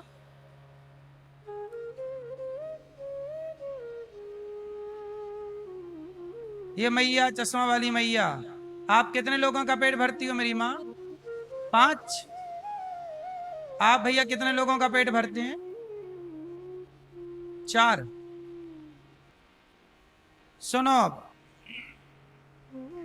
आप लोग कह रहे हैं कि हम 10 लोगों का पेट भरते हैं, 5 लोगों का पेट भरते हैं, इतने लोगों का पेट भरते हैं। जो आपने ये समझ रखा है, मान लिया कि मैं भरता हूं पेट, यह भी अभिमान है।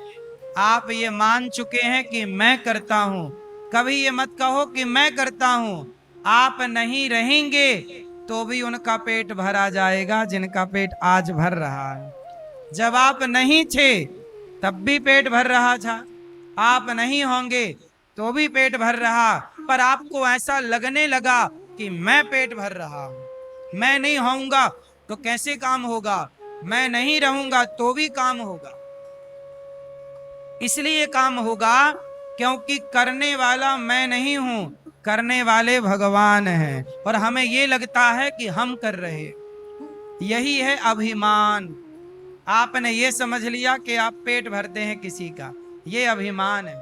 इसलिए इस अभिमान को त्याग दीजिए कि आप पेट भरते हैं। हम कभी किसी का पेट नहीं भरते, सबका पालनहार, सबके पेट भरने वाले भगवान।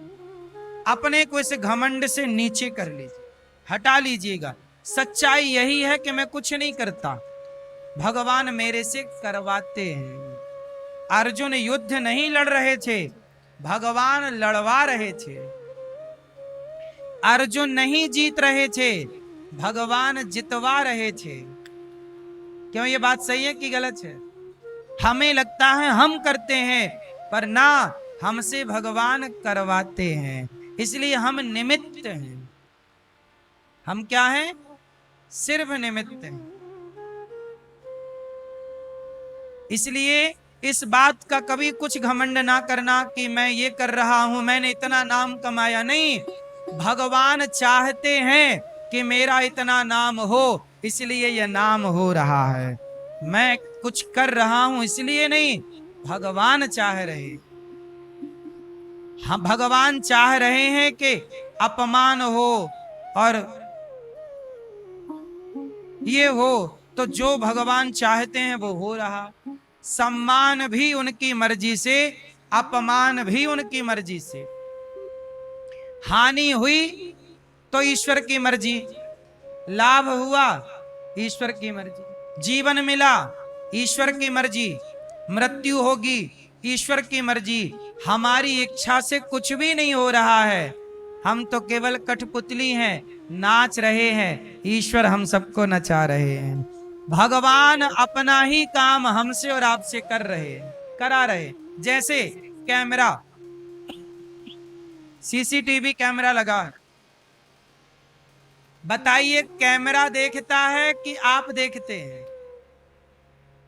जोर से, जोर से। तो कैमरा फिर देखता रहे, आप ना देखो तो हो जाएगा कैमरा लगाने का कोई फायदा? बोलो। इसलिए कैमरा कभी अपने को नहीं देखता। कैमरे को पता ही नहीं कि वो क्या देख रहा है। बताओ, कैमरे को पता है कि वो क्या देख रहा है? उसी तरह देख कैमरा रहा है, पर कैमरे को पता ही नहीं कि वो क्या देख रहा है। और देखने का मतलब क्या है? उस कैमरे के पीछे आप और हम देख रहे हैं। बोलो हाँ। कैमरा तो जड़ है। कैमरा क्या है? जड़ है। वो थोड़ी समझता है कुछ, समझते आप हैं। उसी तरह आपकी आंखें कैमरा हैं, और आपकी आंखों से आप नहीं देखते, भगवान देखते हैं। जैसे इस कैमरे से कैमरा नहीं देखता, हम और आप देखते हैं। ऐसे आपके पांव से आप नहीं चलते, भगवान चलते हैं। आपके कानों से आप नहीं सुनते, भगवान सुनते हैं। बोलो हाँ। रिकॉर्डर होता है छोटा सा, वो थोड़ी सुनता है। उसे क्या मतलब क्या सुनना? उसके द्वारा आप और हमें तो सुन रहे हैं। अब ये कथा रिकॉर्डिंग हो रही है, टीवी पे जा रही है, सब लोग घर बैठे सुन रहे हैं। तो रिकॉर्डिंग के लिए एक चिप लगी है। वो चिप को थोड़ी मतलब है, वो तो चिप जड़ वस्तु है। सुन तो आप और हम ही रहे हैं ना। ऐसे ही हमें लगता है कि हम देखते हैं, हमें लगता है कि हम करते हैं। हम कुछ नहीं करते साहब, हमसे भगवान सब काम कराते हैं। जैसे चिप लगी है आपके मोबाइल पे। आपका मोबाइल जड़ है कि चेतन है? बोलो जोर से। जड़ वस्तु है। चेतन उसे कहते हैं जहां प्राण हो, चेतनता हो, चेतन है, चैतन्य है, चेतना है। चेतना ही ना हो, प्राण ना हो, प्राणहीन हर वस्तु जड़ कहलाती है। प्राणहीन हर वस्तु। तो मोबाइल जड़ है, लेकिन वो जड़ भी मोबाइल पर रिकॉर्ड हो रहा है। मोबाइल से वीडियो बना लीजिए, सुन लीजिए, लेकिन मोबाइल को कोई मतलब नहीं है। उस मोबाइल के पीछे कोई व्यक्ति ही बैठा है जो रिकॉर्ड करके सब करके वो काम कर रहा है। मोबाइल को पता नहीं कि उसका नाम मोबाइल है। क्यों? मोबाइल को यह बात पता है कि उसका नाम मोबाइल है? बोलो। जैसे मोबाइल जड़ है, उसी तरह आपके भीतर से यदि परमात्मा निकल जाए, आत्मा रूपी परमात्मा, तो आप क्या बचोगे? जड़ बचोगे कि चेतन बचोगे? मुर्दा जड़ होता है कि चेतन होता है? बोलो। मुर्दा जड़ है। जब तक प्राण थे तो चेतना थी, तो चेतन था। प्राण गए तो क्या बन गया? जड़ हो गया। तो हम ऑलरेडी जड़ हैं। हमें चेतना किसी ने दी है? तो परमात्मा ने भीतर बैठकर ही चेतना दी है। वो निकल गए तो मैं जड़ हूं, तो मेरे भीतर बैठकर परमात्मा ही देख रहे, मेरे भीतर बैठकर भगवान ही बोल रहे हैं, आपके भीतर बैठकर परमात्मा ही सुन रहे हैं। तत्व की दृष्टि देखोगे तो इस धरती पर एक परमात्मा के सिवा दूसरा कुछ नहीं है। व्यवहार में ये स्त्री है, ये पुरुष है, ये चींटी है, ये हाथी है, पर तत्व की दृष्टि में सब में एक ईश्वर है, दूसरा कोई है ही नहीं। पर व्यवहार में दूसरा तीसरा सब कोई है। तो व्यवहार में उलझे रहना है तो ये स्त्री होगी, ये पुरुष होगा। लेकिन यदि आध्यात्म की कसौटी में कसना है तो इस व्यवहार से ऊपर उठ के ये सोचना पड़ेगा कि सब में एक ही तत्व विद्यमान है, और वो है ईश्वर। तो आप व्यवहार में जीना चाहें तो उलझे रहो स्त्री पुरुष में, पर इस स्त्री पुरुष से ऊपर उठना चाहें तो आप चले जाइए उस आध्यात्म की गहराई में, जहां आपको केवल एक चीज दिखाई पड़ेगी। प्रहलाद चाहे प्रहलाद चाहे स्त्री देखें चाहे पुरुष, चाहे खंबा देखें चाहे पानी, प्रहलाद को हर वस्तु में भगवान नजर आते थे। बस यही दृष्टि है आध्यात्म की, कि संसार का व्यक्ति स्त्री पुरुष देखता है, पेड़ पौधे पशु पक्षी देखता है, पर भक्त उस पेड़ पौधे पशु पक्षी स्त्री पुरुष में भी परमात्मा का दर्शन करता है। यही आध्यात्म। अब आपको क्या बने रहना है, क्या दृष्टि चाहिए आपको, क्या देखना है? जो देखना चाहते हो। संसार में सब तरह की आंखें होती हैं। एक आंख है रावण की, जो पराई औरत को भी चुराना चाहता है, और एक आंख है राम की, जो दूसरे की बहन को अपनी बहन की दृष्टि से देखते हैं। रावण की बहन आई, ऑफर लेकर आई, राम ने नहीं देखा। एक दृष्टि है नामदेव जी की। नामदेव जी एक भक्त हुए महाराष्ट्र के, रोटी में घी लगाए और रखी, रोटी बनाई रखी, घी की कटोरी लेने नामदेव जी अंदर गए, कुत्ता आया रोटी दबा के भागा, तो नामदेव जी घी की कटोरी लेके पीछे पीछे दौड़ पड़े, प्रभु रुक जाओ, प्रभु रुक जाओ। लोग बोले प्रभु नहीं है वो कुत्ता है। बोले आपके लिए कुत्ता है, मैंने भगवान के लिए रोटी रखी थी, इस रूप में भोग लगाने भगवान ही मेरी रोटियों का भोग लगाने आए हैं। सब कुत्ता देख रहे थे, पर भक्त क्या देख रहा है? उस कुत्ते में भगवान। अब आपकी नजरों में यदि ये कुत्ता है तो वो कुत्ता दिखेगा, पर नामदेव की नजरें होंगी तो कुत्ते में भी भगवान का दर्शन होगा। ये नजरिया है साहब। इसलिए कहता हूं कि नजरिया बदल लो, नजारे बदल जाएंगे। कुम्हार का नजरिया बदला तो मिट्टी की जिंदगी बदल गई। कैसे? एक कुम्हार चिलम बना रहा था, तो किसी संत ने कहा कि चिलम क्या बनाता है? घड़ा बना। कुम्हार ने घड़ा बनाया, मिट्टी का, सुखाया, पकाया, बाजार में बेचा। किसी ने, संत ने खरीदा, पानी भरा, और जब प्यास बुझाई तो संत बोले वाह क्या शीतल जल है, कितना सुख मिला ये शीतल जल पीकर। तब उस मिट्टी के घड़े की मिट्टी से आवाज आई, कुम्हार तेरा धन्यवाद, किस बात का? तूने मुझे चिलम बनाया होता तो मैं भी जलती, जो इसे पीता वो भी जलता, छाती जलाता, पर तूने कुम्हार मुझे घड़ा बना दिया, मैं भी ठंडा हूं, जो पीता है इस जल को शीतलता को प्रदान प्राप्त होता है। तेरे विचार बदले, मेरी तो जिंदगी बदल गई। यदि कुम्हार चिलम बनाता तो मिट्टी क्या कर लेती? बेचारी चिलम बन जाती, पर जलती और जलाती रहती, पर घड़ा बन गई। अब आपको देखना है कि आप चिलम बनना चाहते हैं या घड़ा बनना चाहते हैं, आपका निर्णय है। दोनों ऑप्शन आपके पास है। आप चिलम बन के जलते रहिए और समाज को जलाते रहिए, या घड़ा बन के स्वयं ठंडे रहिए, औरों को शीतलता देते रहिए, औरों को ठंडक देते रहिए। दोनों के लिए आप स्वतंत्र हैं। इसलिए कहता हूं कि भगवान को समझो, अभिमान को त्यागो कि मैं कुछ करता हूं, मैं नहीं, भगवान करते हैं। तो आज से ये अभिमान कभी ना करना कि मैंने कुछ किया। सदा कौन करता है? मैं कुछ नहीं करता। अच्छा ये उंगली उठाओ, एक सब लोग उंगली उठाओ अपनी, फास्ट। इस उंगली को जरा एक बार हिलाना है, बस ऐसे ऐसे, अब नीचे कर लो, खत्म। ये बताओ ये उंगली जो आपने हिलाई, ये किसका पावर था? आपका या ईश्वर का?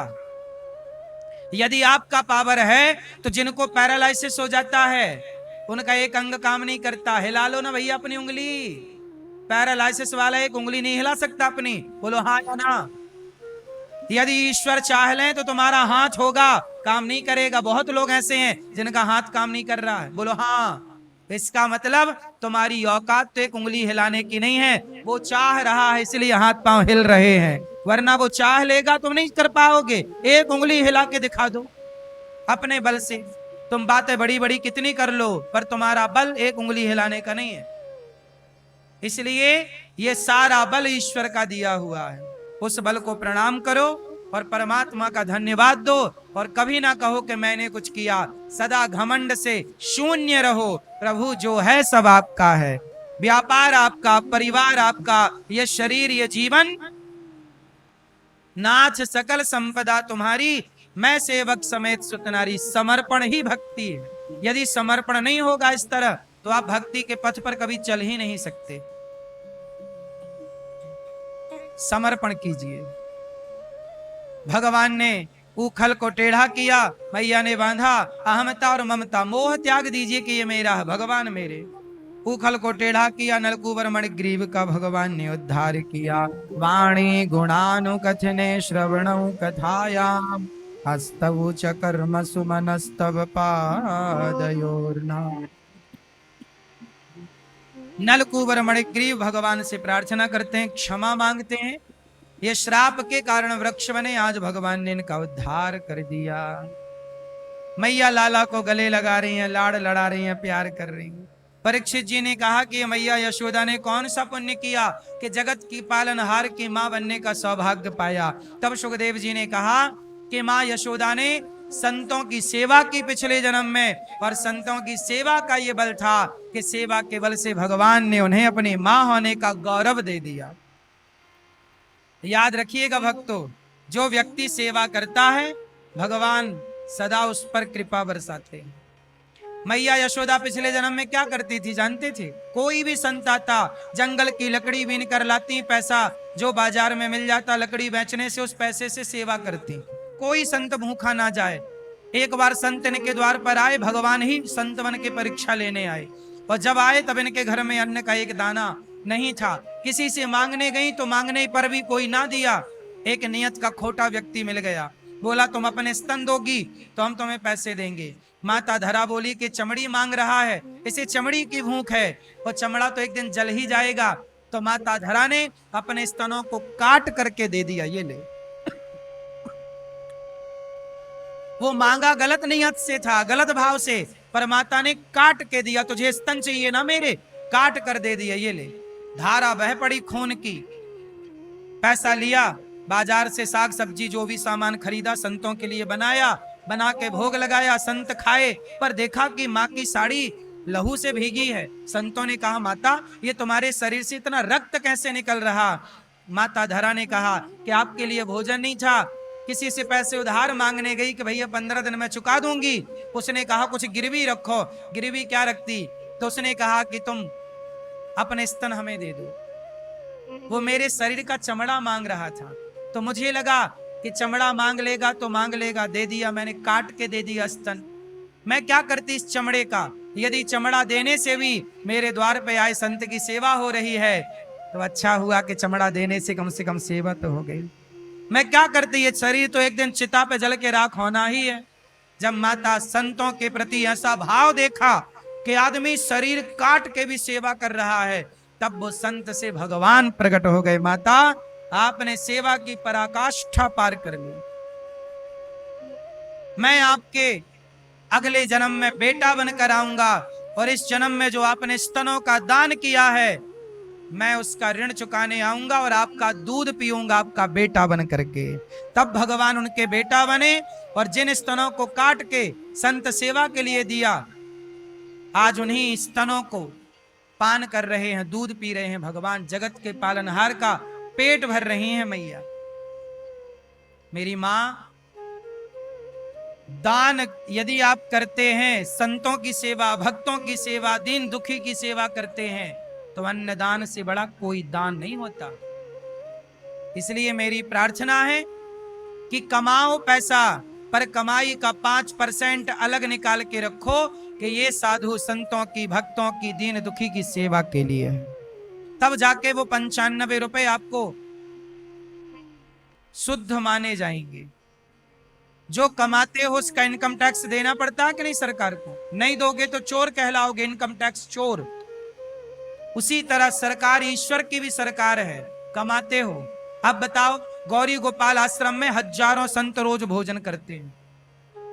ये संत लोग सब छोड़कर भजन कर रहे हैं, और संतों को भिक्षा देने का धर्म हम गृहस्थों का है। बताओ संत किसके घर भिक्षा मांगने जाएगा? गृहस्थों के घर। तो आप गृहस्थों का धर्म है कि खाने से पहले इन संतों को 2 रोटी का दान करना सीखो। ये देखो संत, हजारों संत रोज आते हैं गौरी गोपाल में, और आप सबके सहयोग से भोजन करते हैं।